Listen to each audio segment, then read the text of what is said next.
예. 오케이? 자, 우리가 이게 뭐 13주기 때문에 시간이 그렇게 많이는 없어요. 그래서 이번 학기는 빨리빨리 조금 남은 부분 창세기하고 시편도 한번 하고 또 신약도 한번 하고 하려고 했는데 시간이 될지는 모르겠습니다. 자, 오늘은 창세기 2장 우리가 지난주 하다가 말은 17절 하고 오늘 18절부터 좀 공부를 하도록 하겠습니다.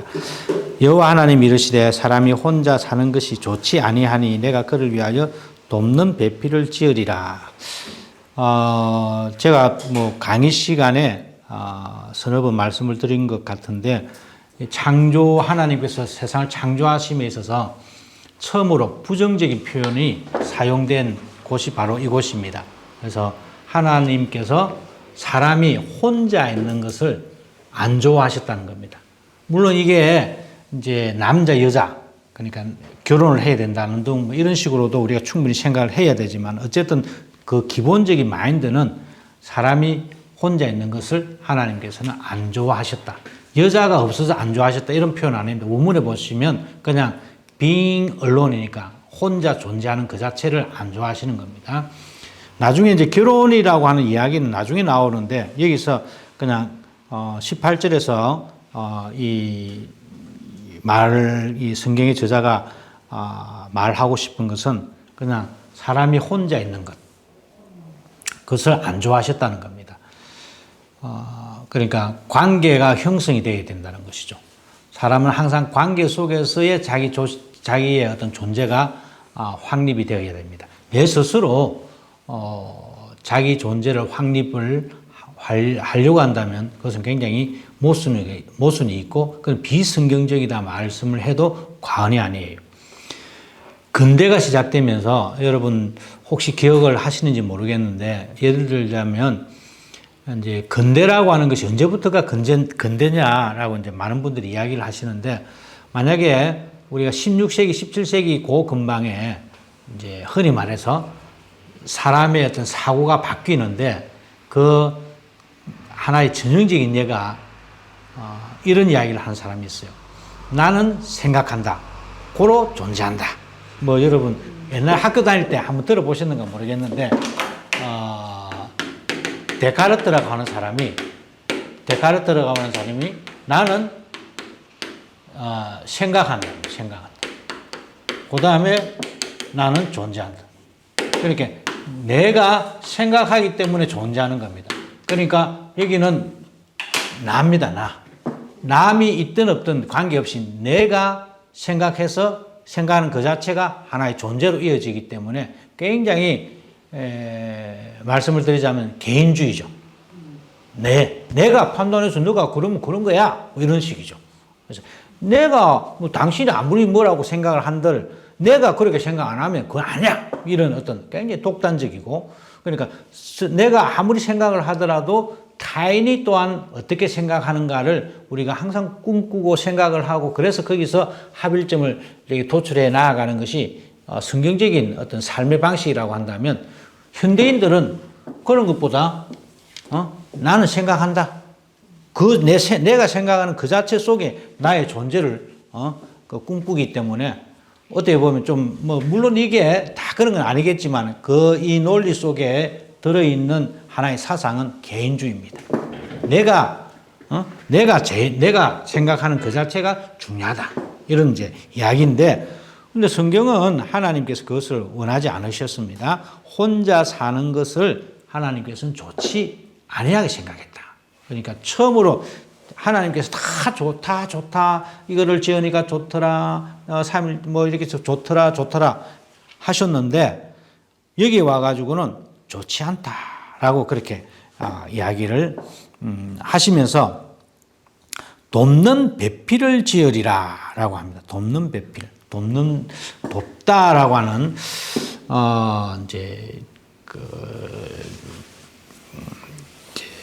돕는 자를 하나님께서 이제 지으시는데 여기가 가시면 이제 21절로 가시면 20절 자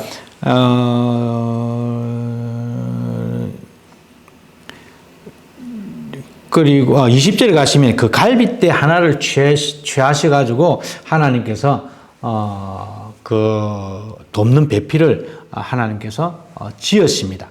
여기서 우리가 창조하다 또 만들다 짓다라고 하는 이런 이제 동사들이 우리가 창세기 1장 2장을 공부해 오면서 여러분 기억나시는가 모르겠는데 하나님께서 세상을 창조하셨다. 창조하셨다. 이거는 이제 뭐 바라라고 하는 동사를 사용합니다. 또는 만들다. 이거는 아사라고 하는 단어를 사용하죠. 그러니까 창세기 1장에는 이 바라, 아사 우리 한글로 고치면 좀 비슷하죠. 메이드 영어로 하면 메이커. 이거는 크리에이트 나눌 수 있지만 어쨌든 두 개 다 하나님의 창조적인 어떤 역사를 이야기합니다. 요 뭐 조금 더 우리가 구체적으로 말씀을 드리자면 창조하다, 하나님께서 창조하시다 이것은 굉장히 말씀적 창조입니다. 말씀으로 빛이 있으라 하니 빛이 있었다라고 할 때는 창조입니다. 봐라. 그는 하나님의 말씀에 의한 창조를 강조할 때에 바라를 사용을 했다라고 한다면 아사는 하나님께서 말씀하셔가지고 이렇게 만들어내는 그 성령 하나님의 사역이다라고 우리가 말을 할 수가 있습니다. 하나님께서 말씀하시니 그 말씀대로 뭐 이렇게 만들어졌다라고 하는 이거는 하나님께서 말씀하시고 성령 하나님께서 그렇게 창조하신 만드시는 그런 사역을 말할 수가 있다면 그 다음에 또 우리가 지난번에 한번 공부한 적이 한 거 있죠. 그게 뭐냐면은 오늘 나오는 이 바나 같은 거는 집을 짓다는 거예요. 집을 짓다. 집을 지을 때 우리가 표현을 했고 그 다음에 또 하나는 여러분들이 창세기 2장 7절에 보면 땅의 흙으로 사람을 짓다 만들다라고 한다. 짓다라고 할 때 이는 야찰이라고 한다. 이 야찰이라고 한 단어는 뭐였어요? 도공이 도자기를 만드는 도공이 잘 빚어내는 그런 단어를 사용할 때 야찰이라고 하는 단어를 사용한 것이죠. 그러니까 창세기 1장 2장에 뭐 창조했다 만들다라고 하는 것이 다 똑같은 게 아니고 이 창세기를 기록한 저자들은 이런 동사 단어들을 이렇게 풍성하게 사용을 하면서 하나님의 그 창조의 그 모습들을 굉장히 풍성하게 우리들에게 담아내고 있는 것이죠. 말씀으로 창조하시고 성령으로 창조하시고 또 그러나 사람을 만들 때는 마치 도공이 그 도자기를 빚어내듯이 우리를 예쁘게 빚어내셨다. 그리고 오늘 나오는 이 바나와 같은 것은 마치 여자를 만들 때는 마치 집을 만들듯이 하나님께서 집이라고 하는 것은 뭡니까? 집은 성경에서 굉장히 중요한 의미를 가지고 있어요. 집 안에 집이라고 하는 단어는 여러분 하나님의 경륜이라고 하는 단어 기억하십니까? 경륜. 하나님께서 이 세상을 경륜하시다. 경륜이라고 하는 말은 굉장히 어려운 말인데 말하자면 섭리하시고 다스림을 말합니다. 그게 집이라고 하는 단어랑 같아요. 아버지가 집을 잘 다스리는 것을 경륜이라고 한다면 마치 그와 마찬가지로 하나님께서 이 세상을 경륜하신다. 잘 다스린다라고 하는 의미에서 집은 굉장히 성경에서 중요합니다. 자, 어쨌든 여기서 하나님께서 아담이 혼자 있는 독차하는 것을 좋게 생각을 하지 아니하시고 그래서 돕는 배필을 만들어 주셨다. 제가 이거 공부를 하면서 보니까 2018년도에 김동우 목사님 그분이 이제 결혼했을 때에 내가 주례를 섰는데 그때 주례 섰을 때에 이 부분을 가지고 내가 설교를 했거든요. 여러분, 뼈 중에 뼈다라고 하는 말은 뼈는 그냥 그냥 뼈입니다. 뼈. 뼈는 뼈지만 사실은 이제 외국 성경이라든지 이 단어를 추적을 해보면 우리 뼈 안에 있는 건 뭡니까? 골수죠, 골수. 골수로 이렇게 해석을 하는 주석들도 많이 있어요. 그러니까 뼈 중에 뼈다라고 하면은 우리가 좀 격하게 표현하면 남자들은 다 골이 빈 사람들, 골이 없는 사람들. 왜냐하면 말을 좀 격하게 해서 그러는 건데 사람의 갈빗대를 이제 뽑았다라고 하는데 그 뼈 자체는 그러니까 남자가 뼈가 없는 건 아닙니다. 뼈가 막 골수는 남아 있어요. 그런데 하나님께서 마치 뼈 중에 뼈, 그러니까 골수 중에 제일 좋은 골수를 빼가지고 여자를 만들었다라고 조금 말씀을 해도 과언이 아닌. 그러니까 여자가 엄청 중요한 것이죠. 어떤 사람들은 예. 남자들이 갈비뼈가 그래서 하나 부족하다 하는데 그게 맞나요? 아닐걸요? 아담이 하나겠지. 우리는 다. 그때 뽑아가지고 우리를 지은 게 아니겠어. 아니 그냥 다 했어. 어른들이 예. 내가 그때 들으라니까 그래서 남자들은 갈비뼈가 하나 없다. 그런 적이 있어가지고 집사님 그 병원에 가거든 의사 선생님한테 다 물어보세요. 의사가 더 잘 알 것 같아. 네, 그런 이야기는 그럴 수도 뭐 있겠지만은 그냥 우리 다 있을 거예요 아마. 다 있는데 아담만 없었답니다. 아담만 딱 뽑았. 아담만 뽑았으니까. 아담 중에 그런 거 들어가지고 어쨌든 이제 중요한 거는 뼈 중에 뼈를 가지고 하나님께서 여인을 만들었으니 남자는 그러니까 여자 없으면은 불행한 존재지.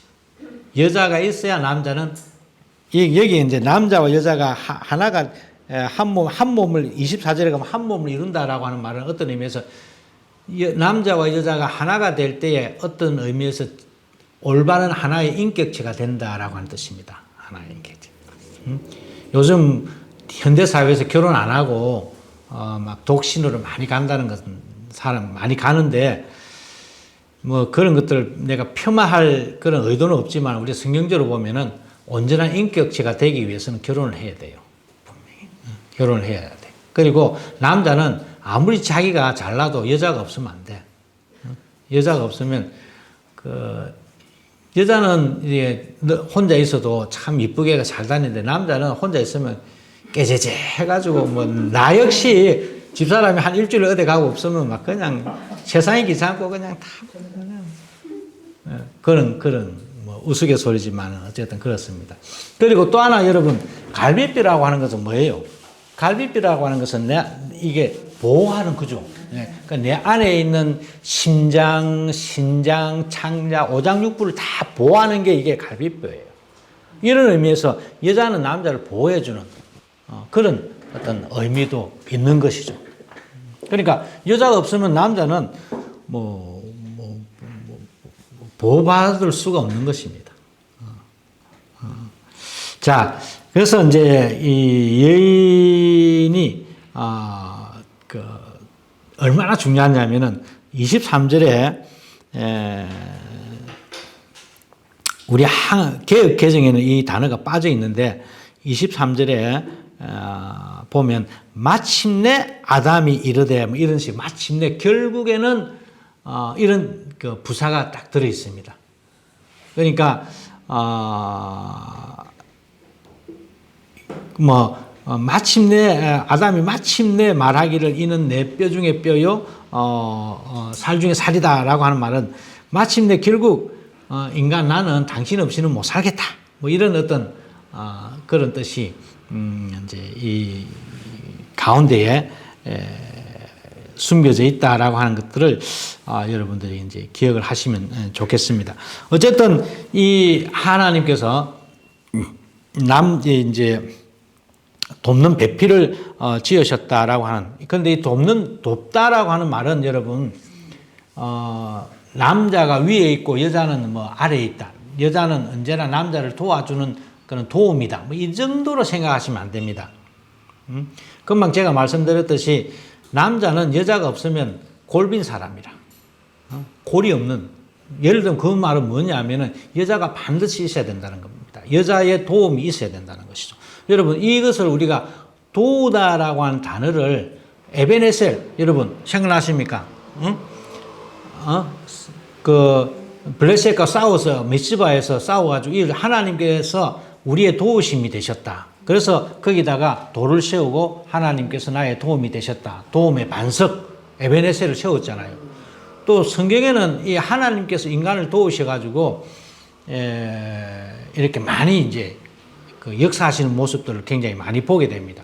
성령 하나님도 여러분 생각을 해보십시오. 성령은 뭡니까? 우리가 흔히 보혜사라고 하잖아요. 보혜사. 보혜사는 보혜사 뜻이 뭡니까? 파라라고 하는 말은 파라라고 하는 말은 뭐예요? 옆에라, 옆에. 내 옆에 클레오라고 하는 말이니까 옆에서 뭐 하는 겁니까? 부르짖다는 뜻입니다. 이게 파라크레이토스라고 하는 말은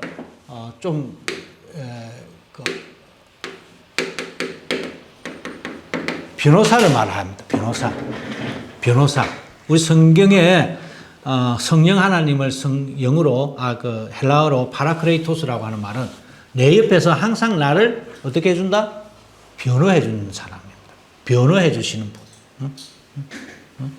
내가 가거든 너가 외롭지 아니하도록 내가 너희를 위해서 성령을 보내줄게. 예수님께서 말씀하신 것은 그 성령 하나님이 오셔가지고 나를 위로해 주시는 겁니다. 내 옆에 가지고 그래 걱정하지 마. 잘 될 거야. 예수님께서 지금도 너를 위해서 기도하고 계셔. 라고 내 옆에서 항상 나를 변호해 준다라고 하는 뜻이 파라크레이토스. 보혜사 성령이라고 하는 뜻입니다. 그러니까 다르게 말하면 뭡니까? 변호사는 뭐예요? 나를 도와주는 사람이잖아요. 그러니까 도우다라고 하는 말은 뭐 나를 내가 고용해서 돈 받고 나를 뭐 도와주는 이 정도의 어떤 것으로 생각을 하시면 곤란합니다. 그런 것은 도움이 아니에요. 여기서 말하는 돕는 배필이라고 하는 것은 마치 여성은 하나님께서 남자를 위해서 보내주신 성령 하나님과도 같은 그런 존재입니다. 그래서 우리는 여인을 잘 만나야 돼요. 남자는 아무리 남자가 똑똑해도 여자 잘못 만나면 여자 잘못 만나면 끝이야 끝. 그러나 남자가 조금 이렇게 좀 부족해도 좋은 지혜로운 정말 성령에 감동된 그런 여인을 만나게 되면 그 남자는 참 달라지는 것이죠. 그래서 여자가 물론 남자가 안 중요하다는 게 아닙니다. 여기서 오늘 성경에서 말하는 이 돕는 배필이다라고 했을 때에 여인이 가지고 있는 의미라고 하는 것은 굉장히 중요하죠. 자, 뼈 중에 뼈요, 살 중에 살이라. 그러면서 24절에 남자가 부모를 떠나 그의 아내와 합하여 둘이 한 몸을 이룰지라. 이 남자가 부모를 이 떠나다라고 하는 말은 예수님이 죽기 전에 하나님 엘리 라마 사박다니 어찌하여 나를 버리시나이까라고 할 때 버린다라고 하는 그런 이제 헬라어로 말하자면 그런 단어로 이제 바뀌어지는 말입니다. 그러니까 하나님께서 남자가 여자를 떠나는 것은 마치 그러한 의미를 지니고 있다라고도 우리가 볼 수가 있는 것이죠. 자, 25절에 보면 아담과 그의 아내 두 사람이 벌거벗었으나 부끄러워하지 않았다. 이 벌거벗었으나 부끄러워하지 않았다라고 하는 말은 이게 우리 나중에 이제 선악 3장에 지금 가서 이제 선악과 이야기를 할 때 이제 공부를 할 텐데 이게 벌거벗었으나 부끄러워하지 않았다라고 하는 말은 좀 격하게 말하면 아무 생각이 없는 사람입니다. 바보와 같은 것이죠. 이게 이제 자 여러분 이야기가 조금 이제 3장에 가면 사람들이 선악과를 따먹고 이제 자기 자신을 알게 돼요. 자기 자신을 알게 되었다는 사실하고 선악과를 따먹기 전에 자기 자신을 의식하지 못하는 상태, 어느 것이 더 좋아요? 여러분들은 분명히 예수를 믿으니까 의식하지 않는 상태, 의식하지 못하는 상태가 좋을 것이다 라고 말하겠지만은 이런 사람들의 아까 제가 말씀드린 대로 데카르트와 같이 현대인들은 나는 생각함으로 해서 존재한다. 나의 생각 그 자체의 존재의 근거를 삼는 현대인들에게는 사람이 아무 생각 없이 맹하게 있으면 그게 무슨 사람입니까? 이렇게 바로 반론이 나오거든요. 여기서 선악을 안다는 것을 여러분들 이해를 잘 하셔야 되는데, 여러분 내가 하나님을 알면은 선과 악을 나눌 필요가 있어요, 없어요? 없습니다. 그 상태예요. 선악을 모른다는 뜻이 아니고 선악을 나눌 필요가 없습니다. 이게 좋고 이게 나쁘다라고 하는 것들을 우리가 생각할 필요가 없다는 겁니다. 하나님 안에 있는데, 야, 이 사과는 맛없고 이 사과는 맛있다. 이거는 안 좋고 이것은 좋다. 이렇게 머릿속에 이렇게 호불호를 이렇게 가지고 생각을 하는 이런 자체가 하나님 안에 있으면 없다는 겁니다. 있지만은 불필요한 거죠. 그런 의식은 있지만은, 사랑하는 사람하고 있으면 다 좋잖아. 다 좋다고 하잖아요. 이래도 좋고 저래도 좋고. 그건 의식이 없는 겁니까? 의식이 있어요. 의식이 있지만은 저 사람하고 있으니까 막 고생해도 좋고 안 고생해도 좋고 다 좋아. 하나님하고 있으니까 마치 선악이 협력해서 선을 이루는 것과 같이 모든 게 좋은 거예요. 그게 이게 선악과를 따먹기 이전의 상태의 인간의 모습이다라고 말해도 과언이 아니에요. 여러분들이 선악과를 따먹기 전에는 사람이 맹하게 그냥 무조건 순종만 했다라고 생각하시면 안 됩니다. 선악과를 따먹기 전에 이 사람들이 보니까 보암짓도 하고 탐스럽게 생각을 했다라고 하잖아요. 그러니까 보암짓도 하고 탐스러운 탐한다라고 하는 단어 자체가 여러분들이 자꾸 부정적인 이미지를 가지고 있기 때문에 그러는데, 야, 참 보기에 좋다. 야, 그 참 탐스럽다. 이거 자체는 나쁜 게 아닙니다. 우리 전도사님 너무 오늘 멋있습니다. 이게 뭐 나빠요? 좋은 겁니다. 그런데 그게 내 중심에 의해서 내가 탐하고 또 이런 생각들이 내가 기준이 돼서 이제 그것을 가지고 나의 어떤 이득을 따지게 되면 그것이 나쁜 거예요. 이 사람들이 아담과 하와가 타락하기 이전에도 내가 하고 싶은 말은 이 사람들 마음에도 보니까 참 좋더라. 다 좋은 겁니다. 야, 이건 좋고 이건 나쁘고 이런 어떤 호불호, 좋고 나쁨 이런 게 없었다는 겁니다. 그렇다고 해서 안 생각했던 그런 것을 생각할 줄 모르는 그런 로봇과 같은 존재는 아니었다는 겁니다. 이것을 우리가 분명히 아셔야 돼요. 자, 그러니까 아담과 하와가 그의 안에 두 사람이 벌거벗었으나 부끄러워하지 않았다라고 하는 말은, 그러니까 부끄러워할 그런 필요성이 없는 거죠. 그런 게 없는 거죠. 하나님하고 그 에덴 동산하고 나하고 이 모두가 다 좋아. 다 좋은데 거기서 왜? 이런 그런 의식이 없었다는 것이죠. 그거는 이 단어가 나중에 이제 탐하다 이런 것들 10계명에만 나오는 단어입니다. 이 단어가. 여기 예를 들자면 3장 6절에 보암직도 하고 탐스럽기도 하다 이런 단어들은 내 이웃을 탐하지 말라. 그다음에 내 이웃의 아내나 이런 그 단어랑 같은 거예요. 그러니까 욕심이 생기는 것이죠. 그러니까 좀 더 격하게 말하면 이 창세기를 기록한 사람은 10계명과 같은 그런 마인드를 가지고 지금 써내려가는 겁니다. 그 당시에 이 사람들이 하도 남의 물건들을 탐하고 말이지 이런 나쁜 짓을 많이 했다는 것이죠.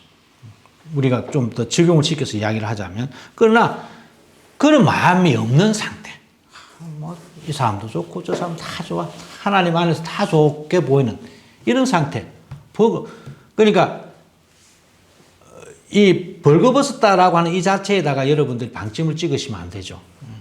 성경은 벌거벗은 그 자체가 나쁘다라고 말하지 않습니다. 오히려 우리는 그것 때문에 남의 것을 훔치고 도둑질하고 우상 숭배하려고 하는 그런 마음을 하나 성경 계속해서 야단을 치는 것이지 이 자체를 어떻게 하는 것은 아닙니다.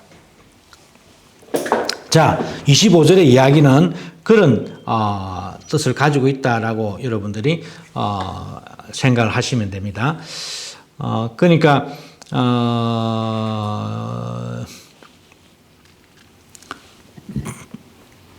자, 3장으로 넘어갑니다.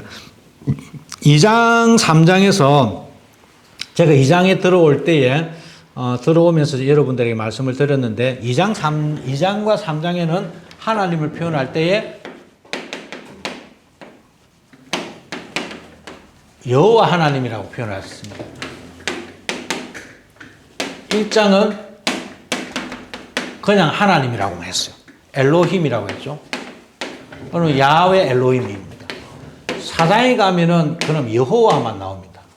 4장, 5장 정도 가면은 또 여호와 하나님 나와요.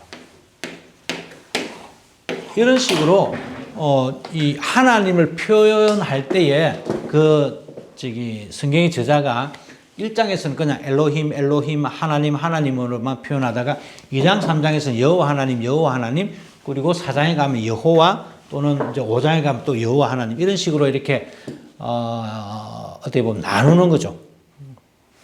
또 사실 이제 히브리어 성경에 보면 2장과 3장이 끝나는 부분에 이제 단락이 끝나는 부분을 파투카라고 하는 이제 점을 찍는데 그 파투카가 찍혀져 있어요.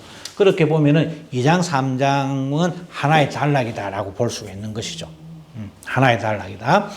자, 그런데 우리가 3장에 들어가기 전에 3장 1절에서 5절까지를 보시면 자, 여러분 3장 한번 볼까요? 성경 가지신 분 한번 보시기 바랍니다. 그런데 뱀은 여호와 하나님이 그런데 뱀은 여호와 하나님이라고 하는 말은 누가 지금 하는 말입니까?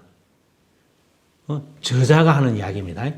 그런데 뱀은 여호와 하나님이 이렇게 이 저자가 그러니까 이 책을 쓴 말하는 화자가 지금 이야기를 한 겁니다. 하니라 여자에게 이르시되 하나님이 참으로 너희에게 모든 동상나무 먹지 말라 하시던 여호와가 말하되 여호와는 그리고 3절에 동상나무 중앙에 있는 열매는 하나님의 말씀에 여기는 화자가 말하는 게 아니고 여자가 말하는 겁니다. 그러니까 제가 하고 싶은 말은 이거예요, 여러분. 다 성경이 요거를 보니까 성경을 여러분들 성경책을 안 가지고 안 가지고 다니시니까 잘 헷갈리시는데 1절에서 5절까지 보시면 그러니까 성경을 쓴 사람은 여호와 하나님이라고 말을 합니다. 그 대신에 뱀이나 여자나 남자는 그냥 하나님이라고 이야기를 해요.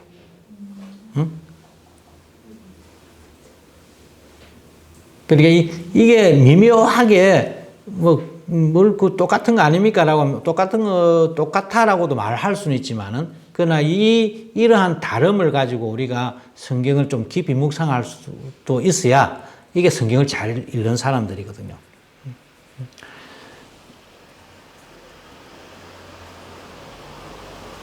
여러분들이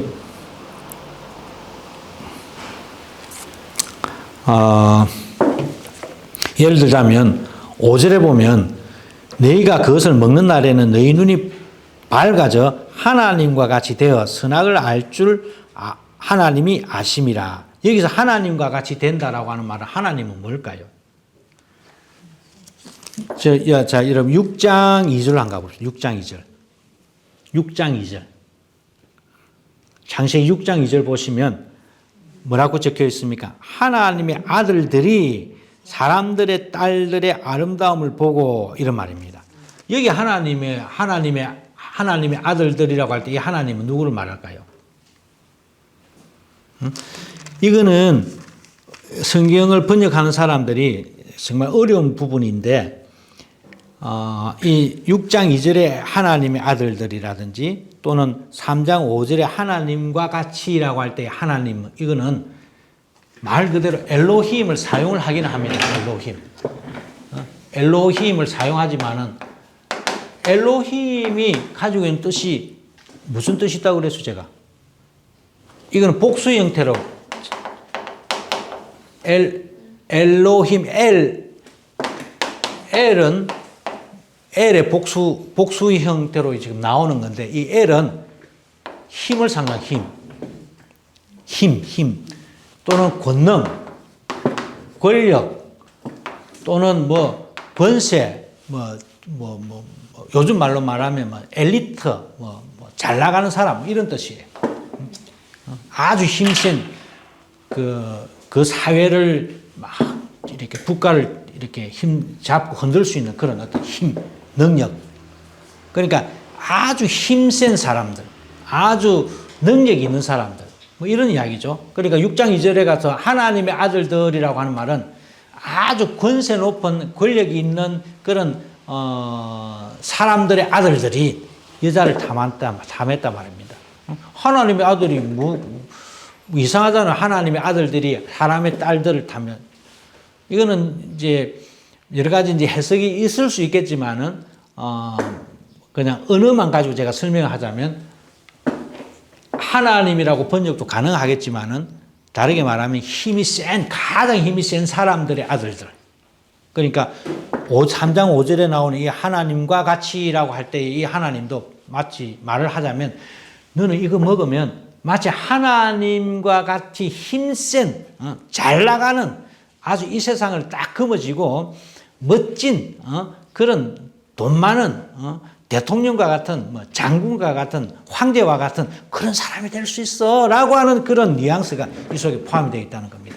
단순히 우리가 생각하는 저 높이 계시는 하나님과 된다라고 하는 그런 생각보다도 이거 먹으면 저 사람들처럼 힘이 세지고 또 뭐 지혜도 높아지고 또는 뭐 미모도 다 예뻐지고 또는 막 이런 어떤 그런 의미가 이 속에 포함이 되어 있는 겁니다. 그러니까 상당히 우리가 성경을 읽을 때 꼼꼼하게 읽으시면 이 성경이 가지고 있는 의미가 굉장히 깊이 다가오는 거죠. 자, 뭐 이 이야기가 3절, 6절까지 가버렸는데, 자, 일단 3장의 1절에서 5절 그 사이에 하나님, 여호와 하나님과 이 하나님의 차이점. 그러니까 이 화자, 이 성경을 기록한 사람은 여호와는 어떤 분이라고 그랬습니까? 하나님을 그 성경에서 엘로힘이라고 하는 단어를 가지고 하나님이라고 할 때와 여호와 하나님이라고 할 때의 그 의미가 다르다라고 제가 설명을 드렸죠. 여호와 하나님은 굉장히 인간과 함께 언약을 가지시고 약속을 가지시고 구원하시는 그런 하나님. 그냥 엘로힘 할 때는 그냥 말 그대로 전지전능하신 그냥 무소부재하시고 인간이 어떻게 보면 절대로 다가갈 수 없는 그냥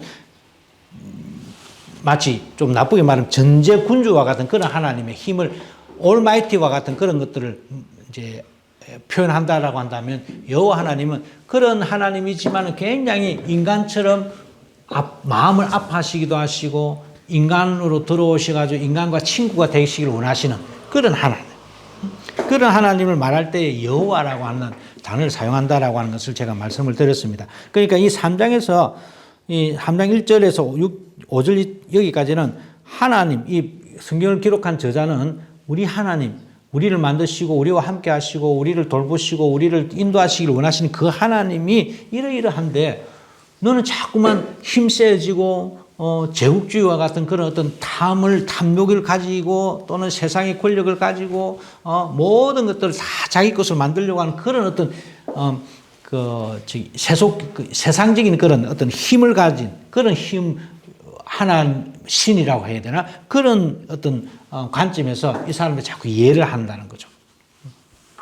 자, 3장입니다. 3장에 가서 그런데 뱀은 여호와 하나님 지으신 들짐승 중에 가장 강교하더라. 자, 뱀.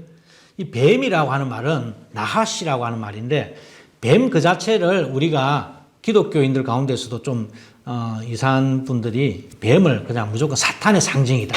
또는 마귀의 상징이다. 이런 식으로 몰고 가는 건 그거는 안 좋은 생각입니다. 성경에 그럼 뱀, 하나님께서 지금 세상을 다 각종 흙으로 모든 덜지임승과 공중의 모든 새를 다 지으시고 다 조화하셨는데, 그러면 사탄을 만들었다는 말입니까?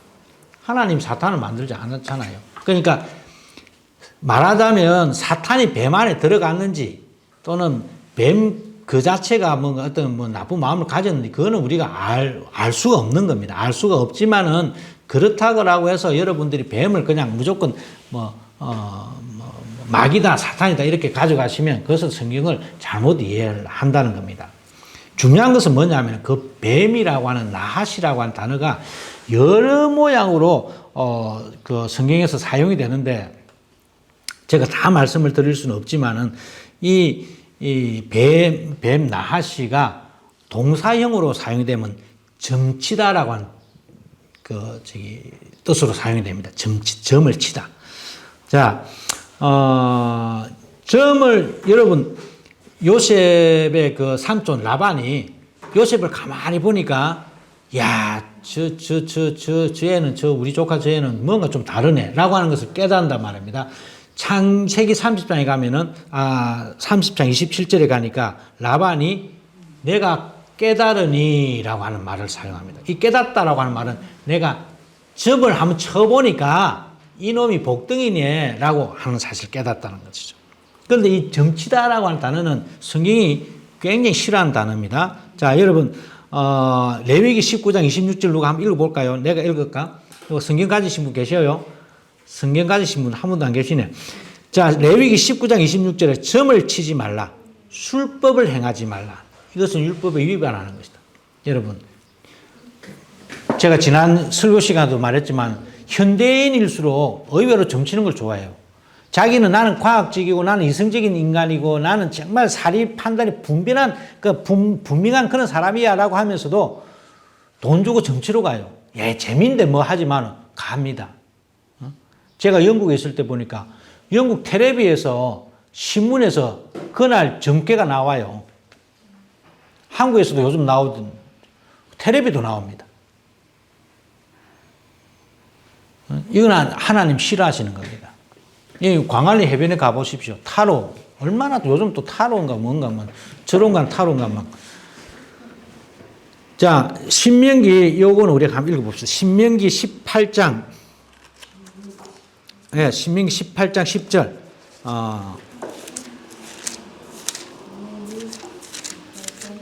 예, 18장 10절. 그의 아들이나, 자, 같이 한번 읽어볼까요? 그의 아들이나 딸을 불 가운데로 지나게 하는 자나, 점쟁이나 길중을 말하는 자나, 요술하는 자나, 무당이나 11절, 지는 자나, 신접자나, 박수나, 초혼자를 너희 가운데 용납하지 말라. 여기에 요술하는 자, 점쟁이, 다 이게 이 단어와 관계되는 겁니다. 초혼자, 우리 혼을 부른다는 거죠. 혼을 부르는. 미국 시카고인가 거기서 초혼제를 그 WCC 모임에서 초혼제를 이화여대 교수가 초혼제를 했거든요. 초혼제를. 그게 초혼제가 성령을 부른다라고 해가지고 이런 걸 하면 안 되는 거죠. 성경에 하지 말라는 거 안 해야지. 이런 거는 우리는 절대로 해서는 안 됩니다. 자, 그런데 말을 하자면 그 당시에 우리 그럼 왜 이 뱀이 여기서 등장을 했느냐라고 하는 것을 우리가 좀 성경적으로 유추해 볼 수가 있잖아요. 성경이 기록되었던 그 성경 시대에 사람들이 뱀을 가지고 뭘 했다? 점쳤다. 뱀을 가지고 점을 치보니까 이 뱀이 용하네.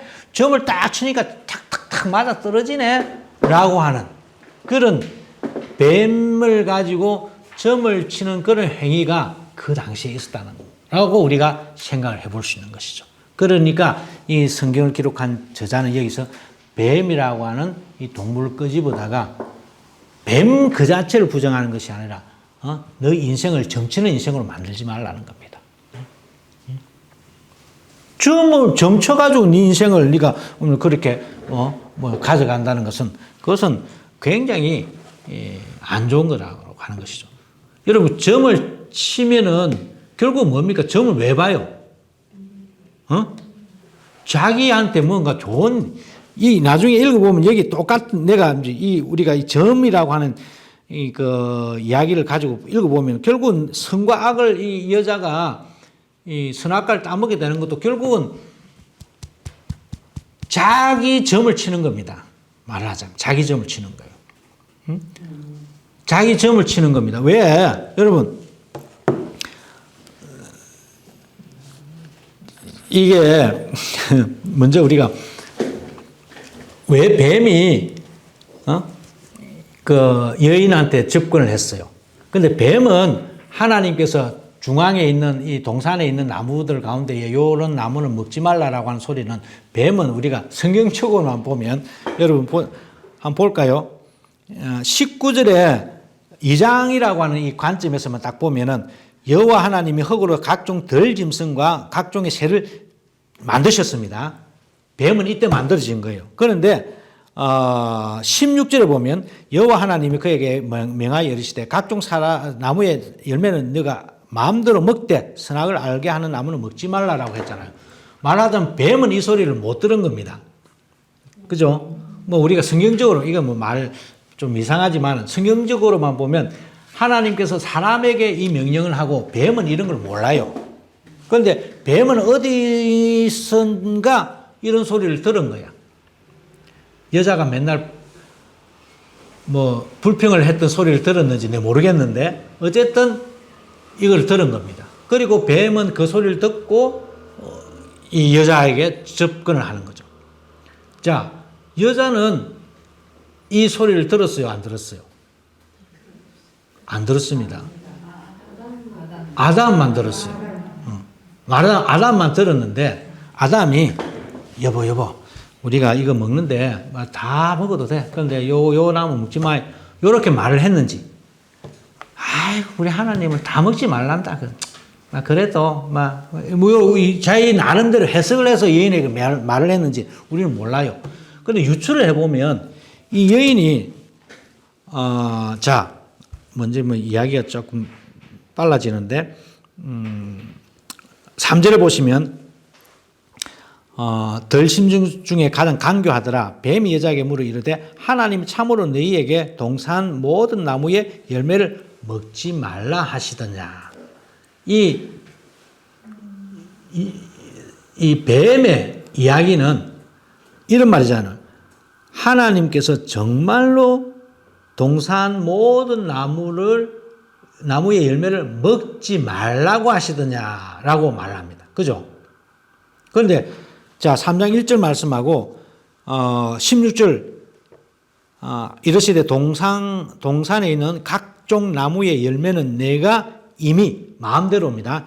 마음대로 먹되 선악을 알게 하는 나무는 먹지 말라. 이 말하고 2장 16절 말씀하고 3장 1절 말하고 이게 다 다르잖아요. 하나님은 그러니까 마음대로 각종 나무라고 하는 말은 모든 나무를 말합니다. 모든 나무와 네 마음대로 마음껏 먹어라. 요 말을 하고 그리고 17절에 가면 먹으면 반드시 죽을 것이다. 이런 모든 나무들을 너희 마음대로 먹어라. 이게 은혜의 풍족함을 나타내는 겁니다. 하나님의 은혜의 풍성함을 나타내는 것이죠. 하나님은 모든 은혜를 우리에게 부어주신 것입니다. 그러나 요 한 가지는 하지 말라라고 하는 하나님의 어떤 그 시험과도 같은 그런 어떤 율법을 남겨두셨죠. 그런데 사탄은 뭐라고 합니까?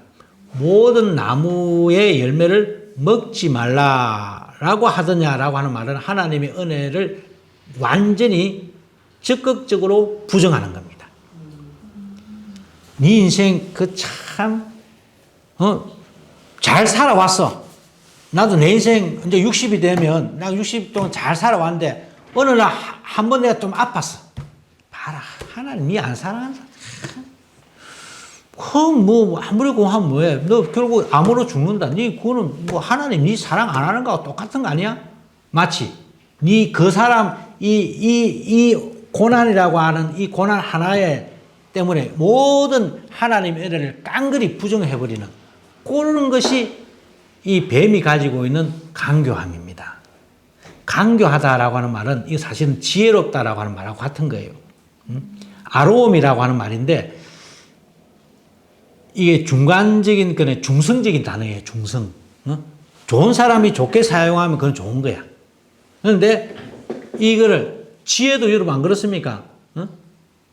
여러분 지혜는 그 지혜를 가지고 어떻게 사람을 살리고 또 사람을 섬기고 이쁘게 주고 또 예배하는 그런 지혜로 사용을 한다면 그 지혜는 정말 참 아름다운 지혜죠.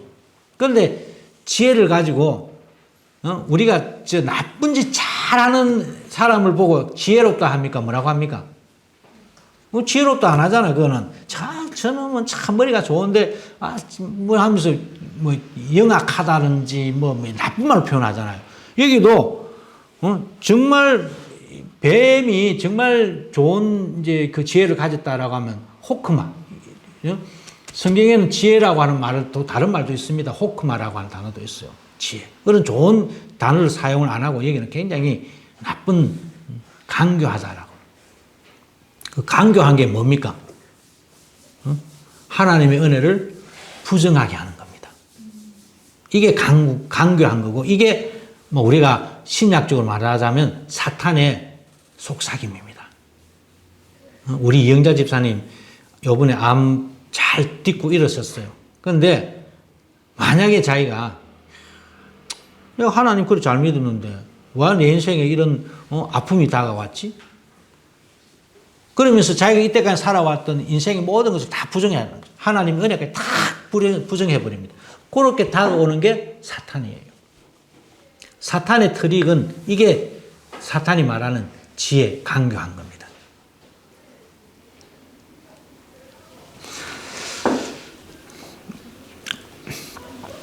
하나님께서는 우리들에게 풍성하게 주십니다. 너 마음대로 모든 것을 너 마음대로 해라라고 하는 어떤 굉장히 은혜의 적극성을 우리들에게 보여주시지만은 사탄 그러니까 사탄이라고 합시다. 사탄은 우리 마음속에 그 하나님의 은혜를 부정하게 하는 의심을 불러일으킵니다. 의심. 너 은혜 받은 거 뭐 있냐 너? 너 하나님 잘 믿는다고 하지만 너 인생 넌 다른 사람하고 비교하면 너는 진짜 못 살잖아. 자꾸 의심을 불러일으키고 자꾸 사람으로 하여금 그 은혜를 잊게 만드는 것이 이게 사탄의 이제 이야기죠. 자, 여자가 말을 합니다. 그 이제 뱀의 이야기를 듣고 이제 여자가 말합니다. 여자가 뱀에게 말하되 동산 나무의 열매를 우리가 먹을 수 있으나 동산 중앙에 있는 나무는 하나님의 말씀에 너희는 먹지도 말고 만지지도 말고 너희가 죽을까 하노라. 여러분 동산 중앙에 있는 나무라고 하는 말도 이제 어디 보면은 그 생명의 나무와 여기 2장 9절에 보시면 동산 가운데 생명과 선악을 알게 하는 나무가 있다라고 하는 이 생명과 그러니까 선악을 알게 하는 나무라고 하는 이 단어는 완전히 빼버리는 것이죠. 그러니까 하와는 그냥 중앙에 있는 나무를 먹지 말래. 그게 하나님께서 말씀하시는데 여러분 요즘 제가 아침마다 묵상글을 올릴 때에 오늘도 그렇지만은 우리가 지혜로워야 되고 하나님의 말씀을 잘 묵상해야 됩니다. 맹하게 무조건 목사가 말하면 아멘 아멘 하고 따라가면 안 됩니다. 이 세상에는 뭐 나도 목사지만은 싹군 목사도 많고 뭐 거짓 목사도 많고 뭐 대도 안 한 소리 하는 사람들도 많고 물론 바르게 목회하시는 분들도 굉장히 많습니다. 많은 그렇게 여러분들 분간할 수 있어야 됩니다. 사하를 오늘 아침에도 우리가 그 분간하지 못하고 그냥 무조건 맹하게 아멘 하다 보면은 자기 영혼이 어디로 가고 있는지도 몰라, 나중에는. 하나님의 말씀은 우리가 잘 해석을 하고 그 하나님의 말씀이 가지고 있는 의미를 꼭 기억을 해야 됩니다. 이 여인은 그게 생명을 주든지 선악을 주든지 아무 관계없어. 그냥 중앙에 있는 거 먹지 말래. 그냥 막 구소리 하지 말고 중앙에 있는 거 먹지 마. 요 정도의 신앙을 가지고 있었던 것이죠. 하나님의 말씀이 가지고 있는 그 말씀의 참된 의미는 전혀 생각이 없습니다. 여러분, 이게 왜 나쁘냐 하면은 말씀이 이렇게 있으면 말씀 안에 있는 그 알맹이 내용을 우리가 그 모르고 그냥 껍데기만 보고 가면 이것은 뭡니까? 이게 종교 생활이 됩니다. 말 그대로. 우리는 신앙생활을 해야지 종교생활을 하면 안 됩니다. 이거 하면 안 돼, 저거 하면 안 돼. 왜 안 해야 되는지, 왜 해야 되는지 이런 걸 몰라도 돼. 그냥 하지 말라면 하지 마! 이거는 종교생활이에요, 종교생활. 이런 것을 좀 제사죠, 제의. 이런 것들이 잘못해서 자꾸만 발전하게 되면 사람이 이념화됩니다. 종교의 이념화가 되는 것이죠. 이념화돼. 이념으로 그냥 믿음이 이념으로만 남아있을 뿐입니다. 이념으로. 여러분, 믿음은 그리스도인들에게, 예수를 믿는 우리들에게는 믿음은 세계관입니다. 기독교적 세계관, 뭐 이런 게 있잖아요. 그런 말을 우리는 사용을 하지만, 저도 사용을 합니다만은, 기독교적 세계관. 그런데 이거는 저도 사용합니다. 우리 모두 사용해서 나쁜 건 아니에요. 그러나 이 말은 이 세계관이라고 하는, 믿음이라고 하는 것은 기독교적 세계관을 말합니다. 그래서 믿음을 중심으로 해서 우리 생각을 하고 믿음으로 우리가 모든 것을 판단하고 하는 것은 참 중요한 것이고 그것이 바로 기독교적인 세계관을 말합니다라고 하는 것까지는 우리가 오케이, 맞습니다. 라고 하지만은 그렇다고 해서 믿음 이꼬르 세계관이라고 하면 안 된다는 겁니다. 믿음은 이 기독교적 세계관을 항상 초월할 수 있는, 넘어설 수 있는 성령의 역사입니다. 무슨 말이냐면 내가 믿음적으로 볼 때 내가 이렇게 하는 것이 맞아. 이거 어떤 기독교적 세계관에서 내가 볼 때는 이렇게 하는 것이 맞아. 그런데 성령 하나님께서 어느 날 그것을 뛰어넘는 뭔가, 지금까지는 내가 한국에서만 잘 믿고 그냥 열심히 다니고 한국 사람들에게 전도하고 이렇게 하는 것이 내 믿음의 세계관이라고 생각을 했는데 어느 날 갑자기 하나님께서 너는 일본으로 가라. 지금까지 내가 가지고 왔던 이 세계관을 뛰어넘는 그런 하나님의 음성이 들려올 때는 뛰어넘어야죠. 지금 가지고 있는 세계관을 초월하고 넘어서고 성령의 역사에 내가 나아가는 것이 믿음이에요. 그런데 만약에 이러한 성령이 가지고 있는, 그러니까 믿음이 가지고 있는 또 하나의 이런 동전의 양면과도 같은 이러한 면을 우리가 무시한다면 단순히 그냥 기독교 세계관이라고 하는 이념에 사로잡히가 있는다라고 한다면 이것은 어떻게 됩니까? 고착화돼요. 딱 그러니까 고착, 땡땡하게 그냥 목이 곧은 백성들처럼 이념화가 되어서 누가 뭘 해도 그냥 뭐 안 먹고 나는 이 길이야. 마치 굉장히 이게 뭐 그냥 좋게 보이지만 이거는 고집입니다. 고집.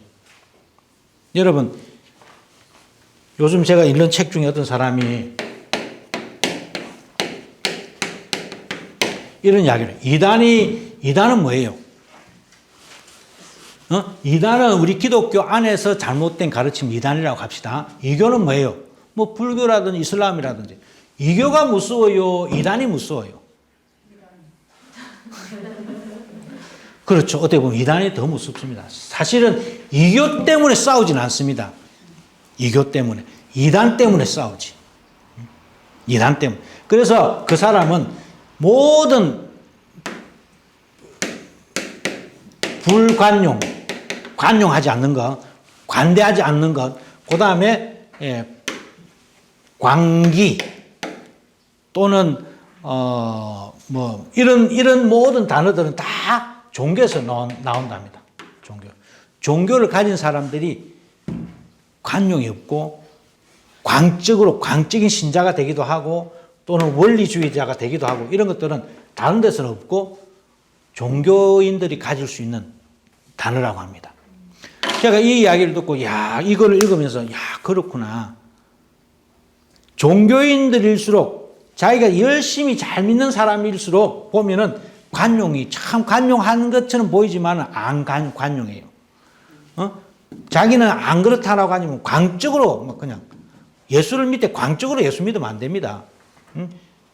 또는 원리에 딱 사로잡혀 가서 이렇게 세계관에 파묻혀 가지고 성령 하나님의 능동적인 역사에 대해서는 별로 관심이 없고 딱 자기가 가지고 있는 신학, 자기가 가지고 있는 교리 이것이 마치 자기의 어떤 구원의 어떤 담보라도 되듯이 가지고 그냥 그것을 가지고 남을 정죄하는 것은 굉장히 우리가 조심해야 되는 것이죠.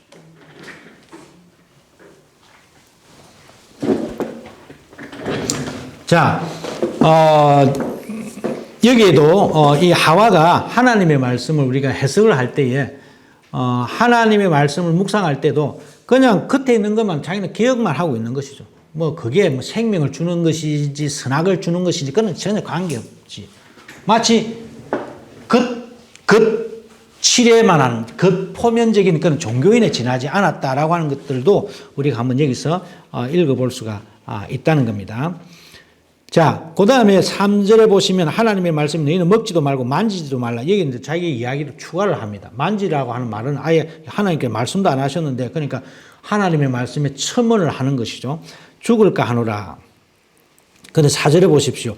뱀이 여자에게 이럴 때 너희는 결코 죽지 아니하리라. 4절에 이 말은 여러분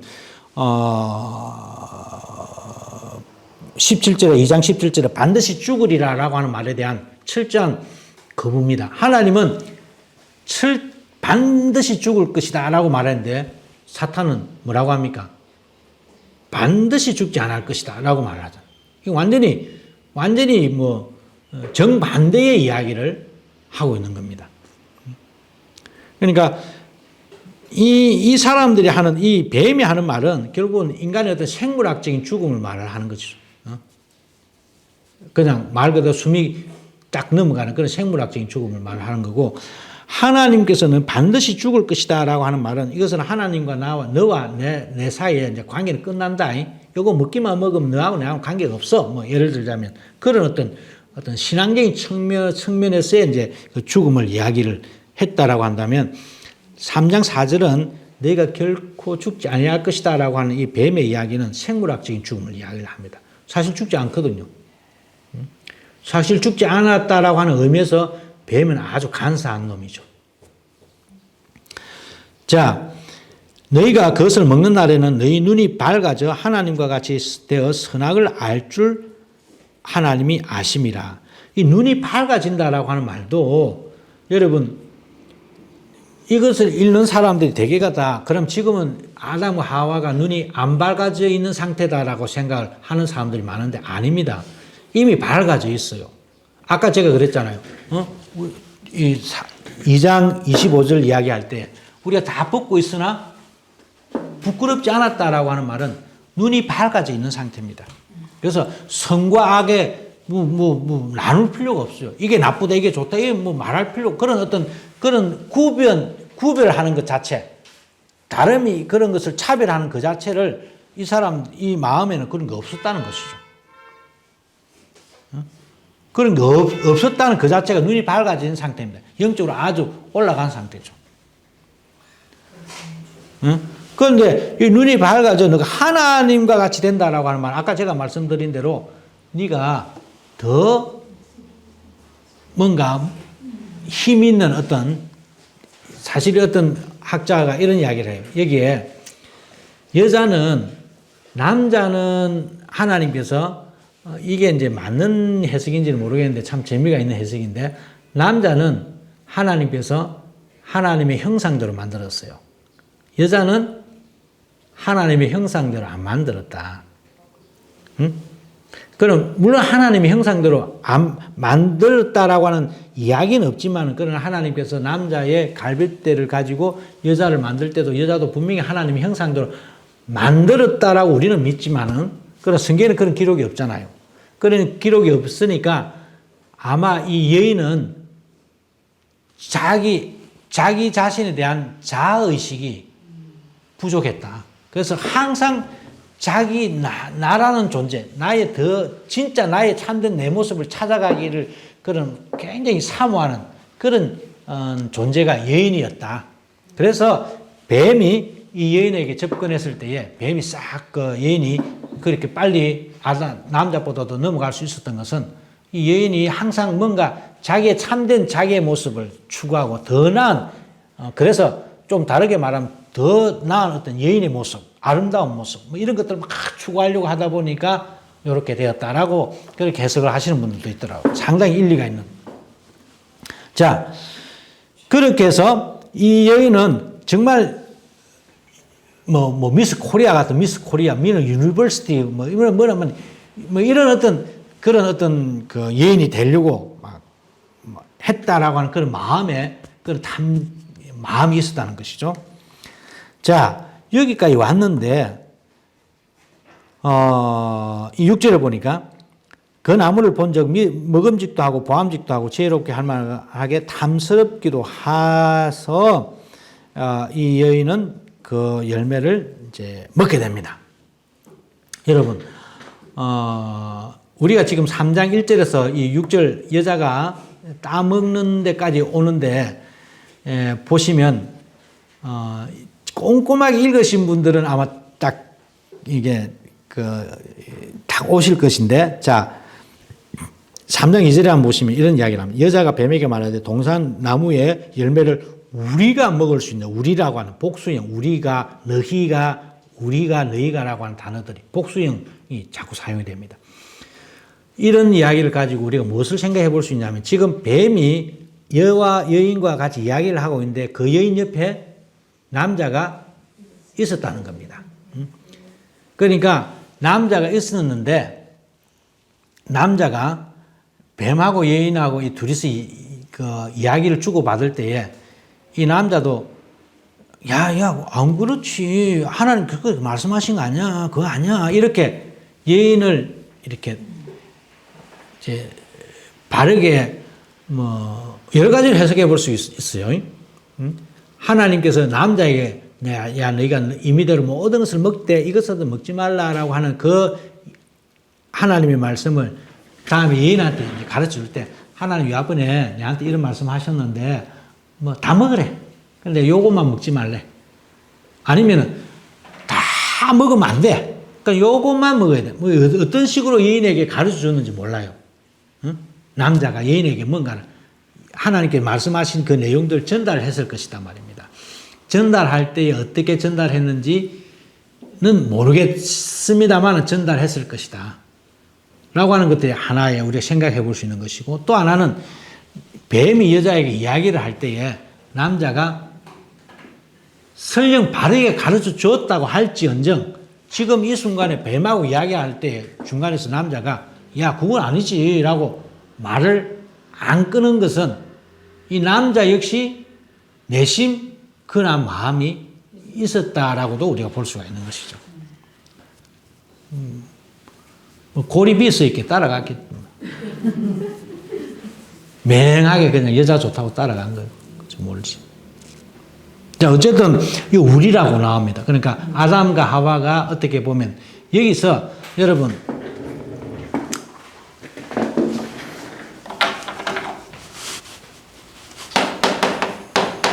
죄가 들어와서 하나님과 인간이 서로 관계가 깨어졌다라고, 이게 죽음이다라고 흔히 가르칩니다. 육체적인 죽음이 아니고 하나님께서 사람을 에덴 동산에서 내어 쫓으시고 이제 하나님과 인간과의 관계가 에덴 동산에서의 관계가 아닌 새로운 관계가 설정이 되는, 이게 바로 죽음이다라고 우리가 말씀을 드릴 수가 있습니다. 그런데 사실은 이미 이런 것을 흔히 관계신학이라고 할 수 있는데, 이 관계적인 측면에서 볼 때 이 파토가 끝났다라고 하는 것은 이미 지금 이 3장 1절에서 6절 그 사이에 이미 관계가 깨어졌다라고 하는 것을 볼 수가 있습니다. 무슨 말씀이냐 하면 여러분 3장 1절에서 6절 그 사이에 남자와 여자가 나옵니다. 남자와 여자가 나오는데 이 남자와 여자는 둘이 살 중에 살이요, 뭐 뼈 중에 뼈라고 아까는 그렇게 말해놓고도 지금 여자가 무슨 말을 하니까 뱀하고 지금 이야기를 하는데 남자는 지금 내심 속으로 저 여자가 뭐 저렇게 말하는 것이 왜 저렇게 말하는 것인지, 저렇게 있다가 나도 이럴 때쯤 돼서 나도 한번 저 여자가 한번 따먹는 걸 보고 안 죽으면 나도 하나 먹어볼까? 뭐 이런 어떤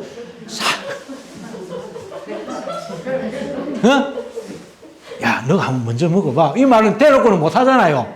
그러니까 그래, 잘 모른 척하고 지금 기다리고 있는 거야. 이제 우리 하와 저게 꼬드겨 가지고 이제 한 먹는 거 보고 이제 가만히 보고 있다가 안 죽네.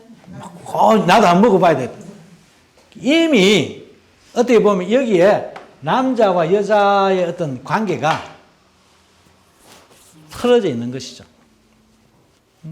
이미 하나님과의 어떤 관계는 나중에 나오지만 이미 이 하나님께서 만들어 주신 이 남자와 여자, 인간과 인간 사이의 이 속에 이미 어떻게 보면은 관계가 좀 엉클어져 있다라고도 우리가 생각을 해볼 수 있는 그런 단락입니다. 그래서 이 결혼이라고 하는 것, 남자와 여자가 만나는 것은 그만큼 이제 중요하다라고 하는 것들을 여러분들이 깨달으시면 좋을 것 같고, 자, 아까처럼 이제 그 5절에 하나님과 같이라고 하는 이 하나님이라고 하는 말은 어떤 뜻인지 여러분들이 분명히 기억하시고, 이것은 우리가 말하는 엘로힘 하나님이라고도 볼 수가 있겠지만, 그러나 요 3장 5절 여기서 나오는 이 하나님은 그런 뜻이라기보다는 좀 더 어떤 힘과 인간의 어떤 그 욕심, 제국주의적인 어떤 그런 것들을 말하고 있다라고 하는 것들을 여러분들이 이해를 하시면 좋을 것 같습니다.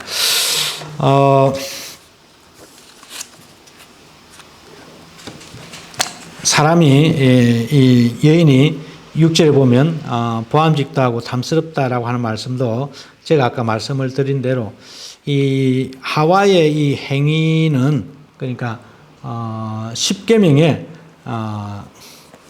신명기의 5장 21절에 보시면 이제 잠깐만 읽어 드릴게요.